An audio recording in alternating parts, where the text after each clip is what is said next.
Hello, my name is Selah and I'm a volunteer with Consumer Watchdog. I'm from San Diego, and I'm a survivor of obstetric violence.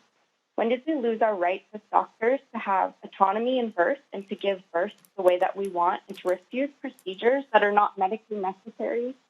When I was in labor, I had directives for the birth of my child, but my needs were completely ignored when my baby was coming out. The OB stole my autonomy and prevented me from participating in the birth of my daughter. He shouted out pathologies like shoulder dystocia when there was none. He forced me into positions without consulting me, ignored me completely. He shouted at me to stop making noise. He shoved his hands into my vagina around my baby's head that was emerging against my will, and when they didn't fit, I began tearing at the violence with which he was pulling apart my vagina. He picked up scissors to cut me, even though I had told him multiple times hours before this was not consented by me. I told him, no, do not cut me. I told him again, do not cut me. He put the scissors down, and I thought he had finally honored my refusal, but no, he picked them up, and he continued to cut me. He performed an episiotomy, and there was no medical emergency to warrant it.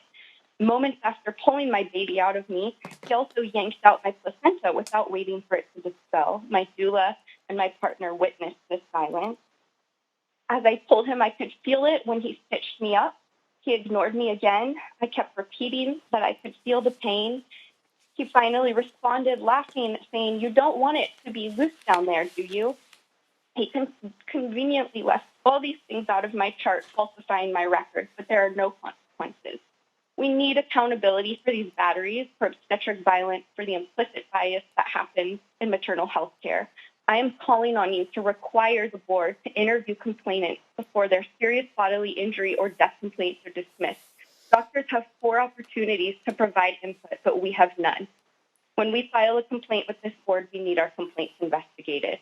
This is why I joined my fellow advocates to call on you to adopt the DCA complaint prioritization system and other healthcare-related boards that other boards use. This change would require our serious bodily injury complaints and death complaints to be investigated. You have the opportunity to begin to curb the maternal battery and maternal mortality crisis, but you can only do that if you investigate our complaints.